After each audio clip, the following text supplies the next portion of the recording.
Ini tentang kisah 3 orang di zaman Bani Israel. Kata Nabi, Inna salasatan fi Bani Israel abrasa wa aqra wa a'ma pada Allah Azza wa Jalla ayyabtaliyahu. Kata Nabi berkisah kepada sahabat, ada 3 manusia, 3 laki-laki, 3 orang di zaman Bani Israel yang mereka diuji oleh Allah. Masing-masing ujiannya berbeda. Ujiannya yang pertama abros, yang kedua aqra, yang ketiga a'ma. Abros, apa itu abros? Diuji dengan penyakit kulit lepra, kudis, sehingga orang jijik berkawan dengannya. Tambah lagi diuji dengan kemiskinan. Udahlah badan kudis, awak miskin pula, tak ada orang mau berkawan. Yang kedua penyakitnya aqra. Apa itu aqra? Kepalanya botak tapi berkudis juga. Orang juga jijik. Udahlah botak, berkudis, miskin juga. Yang ketiga buta. Nah, inilah kisahnya. Di 3 orang ini diuji Allah dengan penyakit sekaligus diuji dengan kemiskinan. Bagaimana cara Allah menguji mereka? Di saat kondisi seperti tadi, yang penyakit dengan kemiskinan itu, Bapak nasa ilaihi min malaka, Allah mengirim malaikat kepada mereka dan berkata, apa kata malaikat itu? Datang dia kepada yang pertama. Yang pertama ini yang penyakit lepra. Qala ayyu syai'in ahabbu ilaika. Kata malaikat, sekarang kalau boleh tahu kira-kira apa yang paling engkau inginkan diberikan Allah?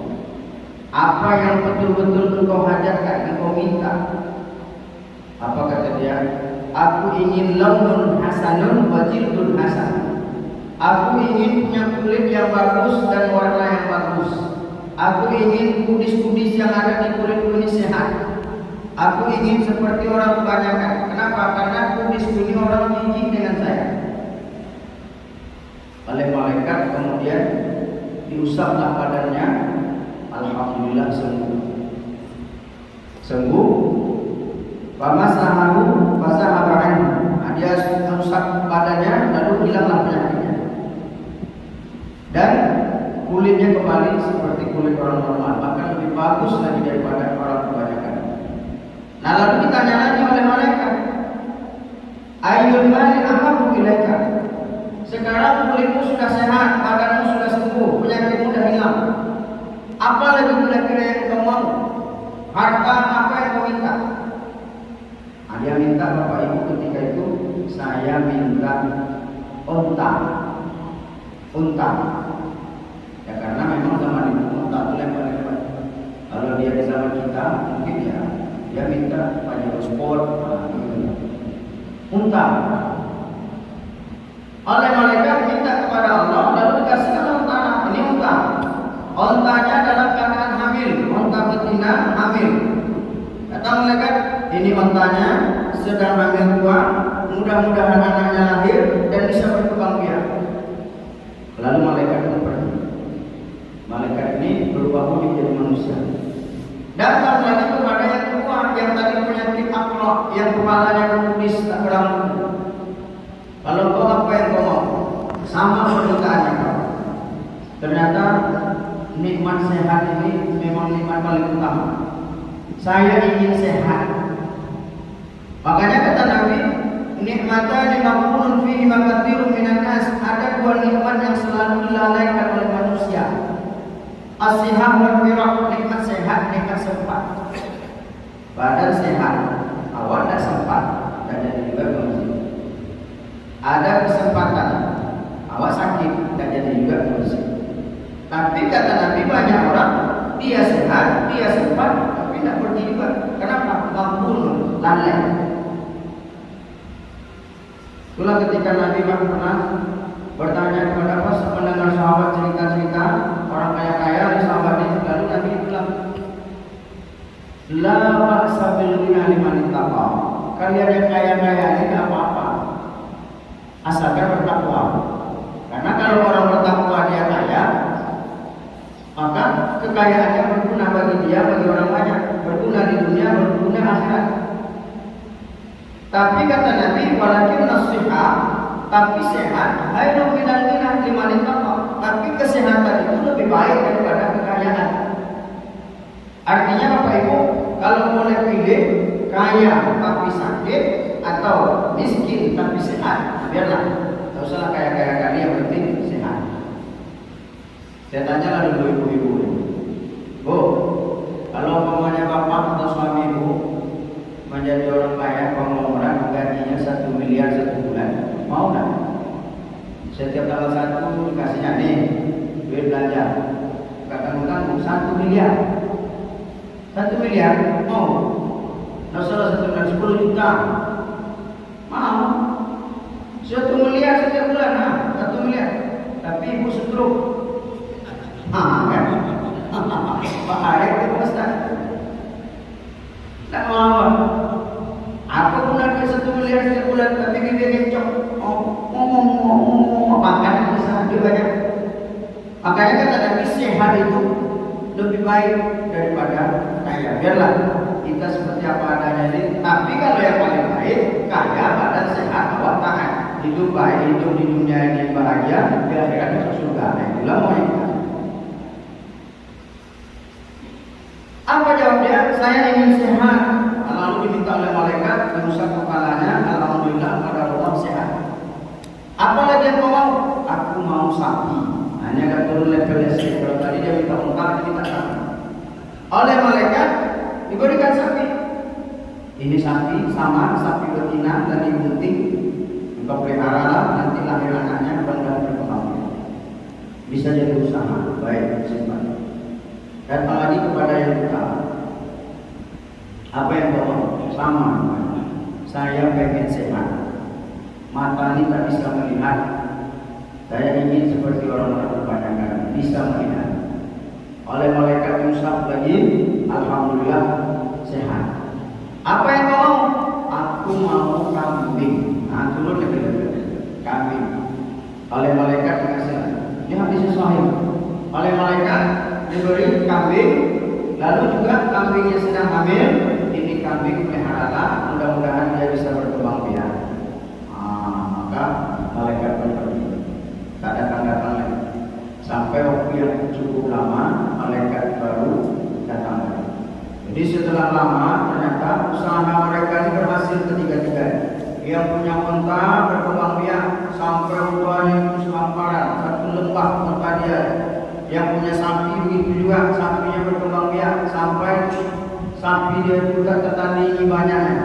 Yang punya kambing begitu juga, di kampung itu dialah yang paling banyak kambingnya. Pokoknya jadi konglomerat lah ketiga-tiga. Lalu kemudian baru Allah perintahkan lagi malaikat, kau datang lagi ke ketiga-tiganya. Kalau dulu diuji dengan kemiskinan, dengan penyakit, sekarang diuji dengan kemewahan. Datanglah malaikat. Sama, dia datang kepada yang pertama dalam kondisi seperti orang ini dulu sebelum sembuh. Malaikat datang wujud manusia dalam keadaan yang berpenyakit lepra, miskin. Sengaja datang diperintahkan Allah untuk menguji yang kedua kalinya. Ujian yang kedua ini apa kata malaikat? Assalamualaikum warahmatullahi wabarakatuh. Badannya berkumis, miskin. Tuhan, saya ini sedang sakit, musafir, kehabisan duit, datang kemari minta sedekah. Bolehkah saya minta satu saja unta buat? Ontanya banyak. Andai pun dia kasihkan satu, tak nampak kurangnya. Tapi apa jawab dia? Wah, memang banyak saya ni Pak, duit memang sedang banyak, tapi keperluan banyak pula. Inilah kebanyakan kita ni Pak. Tapi bukan kita yang berlebihan, kebanyakan orang. Duit itu banyak, tapi perlu banyak. Anak sekolah, yang tua pula sedang kuliah, mau bangun rumah, rehab rumah, nambah rumah, macam nambah orang rumah, juga nambah orang rumah. bisa, tidak bisa. Barangkali lah.